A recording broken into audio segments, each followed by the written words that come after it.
Dear viewers, আপনারা কি কখনো ভেবে দেখেছেন আমরা যে সাধারণ বাইসাইকেল চালাই তার পেছনে আছে এক দীর্ঘ ইতিহাস। আজ চলুন জেনে নেই বাইসাইকেলের জন্ম বিবর্তনের গল্প। সবকিছু শুরু হয় 1817 সালে। জার্মান আবিষ্কারক কার্ল ড্রাইস প্রথম তৈরি করেন ড্রাইসিন নামের এক ধরনের কাঠের জাল। এতে প্যাডেল ছিল না, চালককে পা দিয়ে ঠেলে সামনে এগোতে হতো। এটি বাইসাইকেলের প্রাথমিক রূপ বলে ধারণা করা হয়। 1860-এর দশকে ফ্রান্সে আসেন ভেলোসিপেড বা বন শেকার, যার চাকা ছিল লোহার এবং এতে প্রথমবারের মতো প্যাডেল যুক্ত হয় সামনের চাকায়। কিন্তু এটি আরামদায়ক ছিল না মোটেও। 1870-এর দিকে আসে পেনিথার্নি, যার সামনের চাকাটি ছিল বিশাল এবং পেছনেরটি অনেক ছোট। দেখতে অদ্ভুত হলেও তখনকার দিনে এটি বেশ জনপ্রিয় ছিল।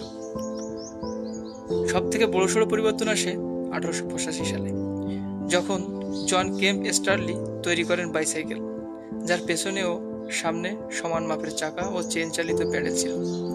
এই মডেলটি আজকের বাইসাইকেলের পূর্বসূরি বলে ধারণা করা হয়। এরপর ধীরে ধীরে যোগ হয় রাবারের টায়ার, গিয়ার সিস্টেম, ব্রেক এবং লাইট। 20 শতকে এসে বাইসাইকেল হয়ে ওঠে বিশ্বব্যাপী জনপ্রিয় পরিবহন মাধ্যম ও খেলাধুলার অংশ। আজকের আধুনিক বাইসাইকেল কেবল পরিবেশ বান্ধব নয়, স্বাস্থ্যকর। প্রযুক্তির ছোঁয়ায় এখন ইলেকট্রিক বাইকও পাওয়া যায়। এইভাবে দুই চাকার এই সাধারণ বাহন বেরিয়ে এসেছে 2 শতকের দীর্ঘ পথ। আপনি কি ধরনের সাইকেল চালাতে পছন্দ করেন কমেন্টে জানান। ইতিহাস সম্পর্কে জানতে আমাদের সাথে থাকুন এবং চ্যানেলটিকে সাবস্ক্রাইব করে বেল আইকনটি অন করে দিন। ধন্যবাদ।